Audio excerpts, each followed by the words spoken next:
मेष राशि वालों, देवगुरु बृहस्पति का ट्रांजिट जो कि 2 जून से आपके चौथे भाव के अंदर हो रहा है। फोर्थ हाउस जो होता है वो लग्जरी का हाउस होता है। फोर्थ हाउस मकान को दिखाता है, आपके माता की लाइफ को दिखाता है। आपकी लाइफ में जो भी प्रोस्पेरिटी आती है, मकान आता है, उन चीज़ों को, वाहन के सुख को दिखाता है। तो जैसे ही 2 जून को ये ट्रांजिट होगा, आपकी लाइफ में 5 बड़े बदलाव आने वाले हैं और कुछ सावधानियां भी आपको रखनी है। सबसे पहले हम लोग बात करते हैं कि कौन से बदलाव आएंगे, उसके बाद में हम कुछ चेतावनियां और सावधानियों की बात करने वाले हैं। तो 2 जून को जैसे ही देवगुरु बृहस्पति जो है वो मिथुन राशि से कर्क राशि में आएंगे, तो वो उच्च के हो जाएंगे 1 साल के लिए। तो सबसे बड़ा बदलाव, वे लोग जो कि बहुत लंबे टाइम से अपना मकान लेने की सोच रहे थे, अपनी वाहन को खरीदने की सोच रहे थे, तो उनके लिए ये बहुत ही अच्छा समय है। इस टाइम के दौरान पर आप अपनी लाइफ के अंदर कुछ लग्ज़रियस चीज़ों को आते हुए देखोगे। सेकंड थिंग इज़, यहाँ से देवगुरु बृहस्पति की जो पंचम दृष्टि है वो है आपके 8वें भाव के अंदर। तो ऐसे लोग जो कि खुद से कोई भी एनालिस्ट या फिर रिसर्च का, एनालिसिस का काम करते थे, है ना, कोई शेयर मार्केट से जुड़ा हुआ था और जो कि खुद से डीप रिसर्च करके कार्य कर रहे थे, तो उनके लिए फ़ायदा है कि उन्हें अब अचानक धन लाभ होता हुआ दिखाई दे सकता है। वहीं तीसरी चीज़ जो है वो यहाँ पर है, देवगुरु बृहस्पति की जो दृष्टि है, 7वीं दृष्टि, वो जा रही है सीधे सीधे आपके दशम भाव के अंदर।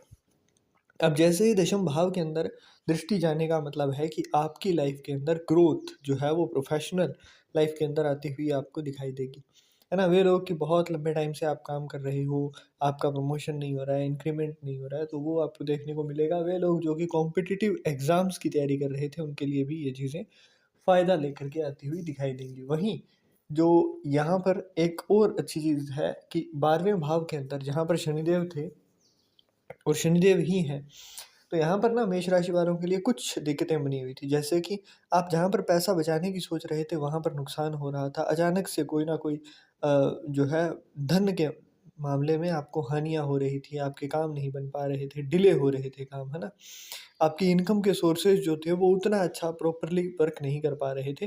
तो अब से वो जो धन लाभ का एरिया है वो आपका ओपन अप होता हुआ दिखाई देगा। धन के मामले में आपको थोड़ा अच्छा माहौल जो है देखने को मिलेगा। इसके साथ-साथ यहाँ पर एक चीज़ का ख़ास तौर पर ध्यान रखना है कि आपको धन को बहुत ज़्यादा संचय करने का मतलब कि ये नहीं है कि आपको बस बिल्कुल पैसा अपने पास रोक ही लेना है। ऐसी सोच अगर रखोगे तो आता हुआ धन भी चला जाएगा। यहाँ पर आपको चांदी का एक चौकोर टुकड़ा 999 ग्रेड का अगर आप अपने वॉलेट के अंदर या फिर गले के अंदर धारण करते हो, तो वो आपके लिए बहुत अच्छा रहने वाला है।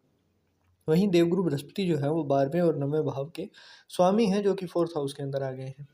तो ऐसे में एक चीज़ जो सबसे बड़ी है कि अगर आपको कोई भी यात्रा का मौका मिलता है, आपको कहीं भी जाने का, है ना, कोई लंबे टूर का मौका मिलता है, तो उस मौके को बिल्कुल भी हाथ से न जाने दें।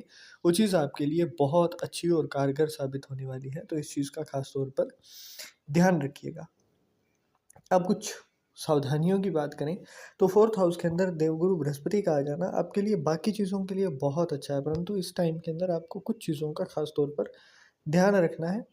जैसे कि अगर आपकी माता को कोई भी तरीके की हेल्थ इश्यूज़ हैं या फिर किसी भी तरीके से आपको उनकी जो है ना हेल्थ को लेकर के, उनकी कंफर्ट को लेकर के, उनके साथ आपका कैसा व्यवहार है, उस चीज़ को लेकर के बिल्कुल कॉन्शियस रहना है। वैसे तो रहना ही चाहिए, परंतु अगर अब आप नहीं रहते हैं तो वो चीज़ें आपके ऊपर बैकफ़ायर करती हुई दिखाई देंगी। दूसरी चीज़, वे लोग जो कि पितृ सत्ता को नहीं मानते हैं, है ना? पितरों के प्रति जो भी कर्म होते हैं वो नहीं करते हैं। आपके जो भी पुराने समय से चल रही जो सोच है कि जी हम तो इष्ट देवता को मानते हैं, पूजा करते हैं, जो भी रीति-रिवाज है, उनको नहीं मानते हैं, उनके लिए बाधाएँ उत्पन्न होती हुई दिखाई देंगी, उनके लिए डिलेज़ होंगी, क्योंकि 9th हाउस के लॉर्ड हैं 4th हाउस के अंदर।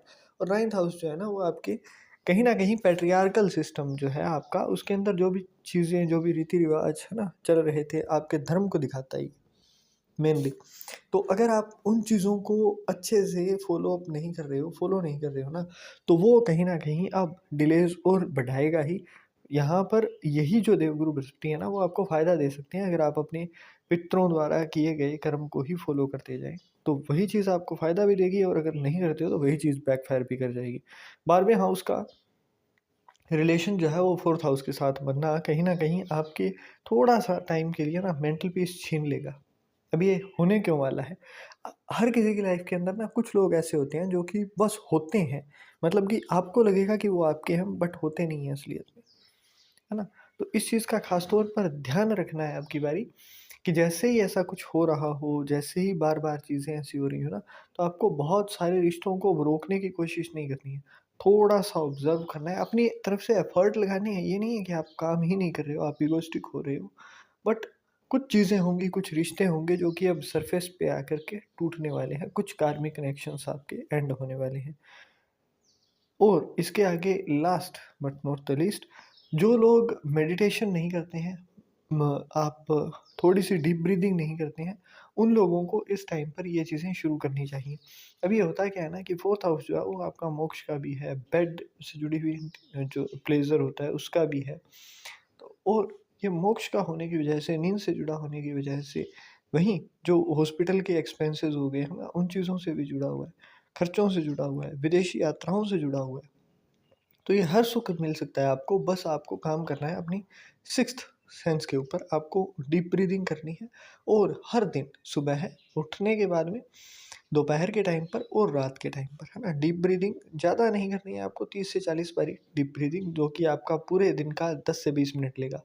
अब उस टाइम के अंदर ना आपको एक ग्रैटिट्यूड वाली फ़ील लेकर के आनी है, व्हाटएवर यू हैव, उस चीज़ के लिए धन्यवाद अर्पित करना है और ये चीज़ आपको डेली करनी है। जैसे-जैसे आप करते जाओगे ना, आपको अपनी लाइफ़ के अंदर अच्छे खासे चेंजेस दिखाई देने लग जाएँगे। अब 1 साल के लिए देवगुरु बृहस्पति का इतना अच्छा ट्रांज़िट हुआ है, तो अगर आप दिन के सिर्फ़ 20 मिनट निकालते हो ना, उसके बाद में मुझे रिज़ल्ट बताने की ज़रूरत नहीं पड़ेगी आपको।